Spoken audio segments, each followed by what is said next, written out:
When in the course of human events it becomes necessary for one people to dissolve the political bands which have connected them with another, and to assume among the powers of the earth the separate and equal station to which the laws of nature and of nature's God entitle them, a decent respect to the opinions of mankind requires that they should declare the causes which impel them to the separation. We hold these truths to be self-evident, that all men are created equal, that they are endowed by their Creator with certain inalienable rights, that among these are life, liberty, and the pursuit of happiness, that to secure these rights, governments are instituted among men, deriving their just powers from the consent of the governed, that whenever any form of government becomes destructive of these ends, it is the right of the people to alter or to abolish it, and to institute new government, laying its foundation on such principles and organizing its powers in such form as to them shall seem most likely to affect their safety and happiness. Prudence indeed will dictate that governments long established should not be changed for light and transient causes, and accordingly all experience hath shown that mankind are more disposed to suffer while evils are sufferable than to right themselves by abolishing the forms to which they are accustomed. But when a long train of abuses and usurpations,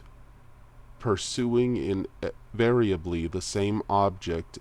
evinces a design to reduce them under absolute despotism, it is their right, it is their duty, to throw off such government, and to provide new guards for their future security. Such has been the patient suffering of these colonies, and such is now the necessity which constrains them to alter their former systems of government. The history of the present King of Great Britain is a history of repeated injuries and usurpations, all having in direct object the establishment of an absolute tyranny over these states. To prove this, let facts be submitted to a candid world. He has refused his assent to laws, the most wholesome and necessary for the public good. He has forbidden his governors to pass laws of immediate and pressing importance, unless suspended in their operation till his assent should be obtained, and when so suspended, he has utterly neglected to attend to them.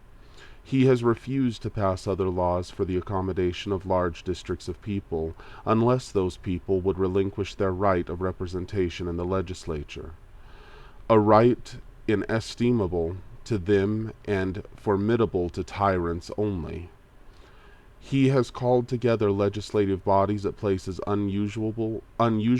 uncomfortable, and distant from the depository of their public records, for the sole purpose of fatiguing them into compliance with his measures. He has dissolved representative houses repeatedly for opposing with manly firmness of his invasions on the rights of the people. He has refused for a long time after such dissolutions to cause others to be elected, whereby the legislative powers, incapable of annihilation, have returned to the people at large for their exercise, the state remaining in the meantime exposed to all the dangers of invasion from without and convulsions within. He has endeavored to prevent the population of these states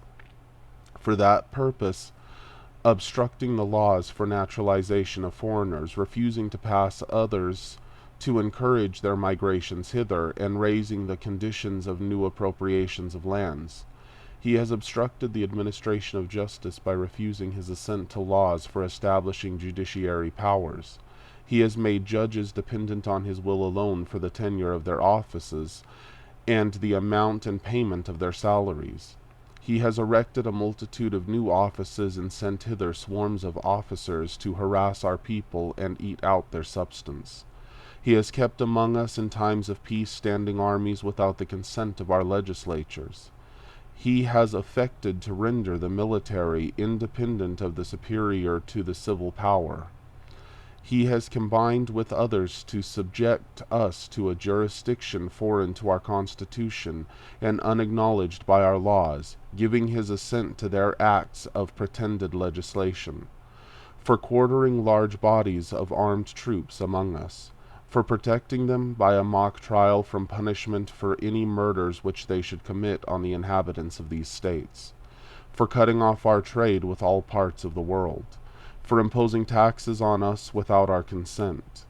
for depriving us in many cases of the benefit of trial by jury,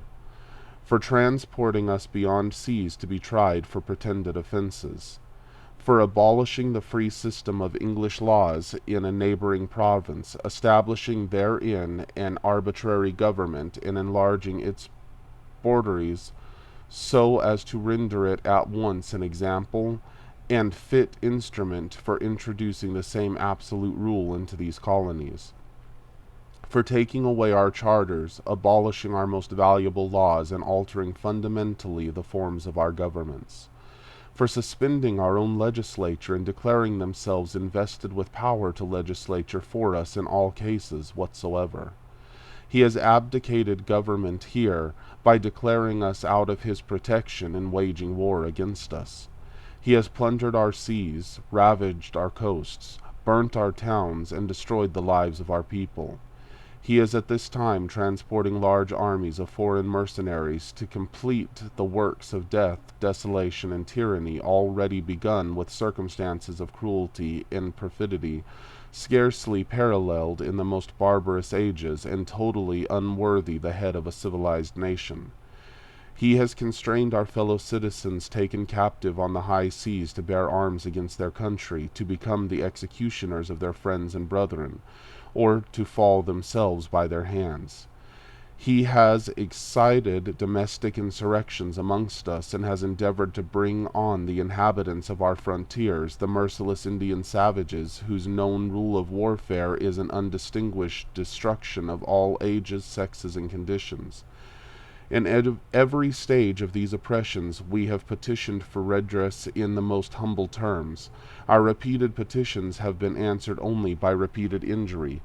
A prince whose character is thus marked by every act which may define a tyrant is unfit to be the ruler of a free people.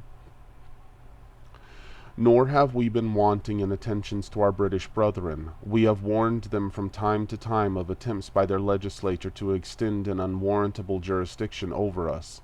We have reminded them of the circumstances of our immigration and settlement here. We have appealed to their native justice and magnanimity, and we have conjured them by the ties of our common kindred to disavow these usurpations, which would inevitably interrupt our connections and correspondence. They too have been deaf to the voice of justice and of consanguinity. We must therefore acquiesce in the necessity which denounces our separation, and hold them, as we hold the rest of mankind, enemies in war, in peace friends. We, therefore, the representatives of the United States of America in General Congress assembled, appealing to the Supreme Judge of the world for the rectitude of our intentions, do in the name and by the authority of the good people of these colonies, solemnly publish and declare that these united colonies are, and of right ought to be, free and independent states, that they are absolved from all allegiance to the British Crown, and that all political connection between them and the state of Great Britain is and ought to be totally dissolved, and that, as free independent states, they have full power to levy war, conclude peace, contract alliances, establish commerce, and to do all other acts and things which independent states may of right do. And for the support of this declaration, with a firm reliance on the protection of divine providence, we mutually pledge to each other our lives, our fortunes, and our sacred honor.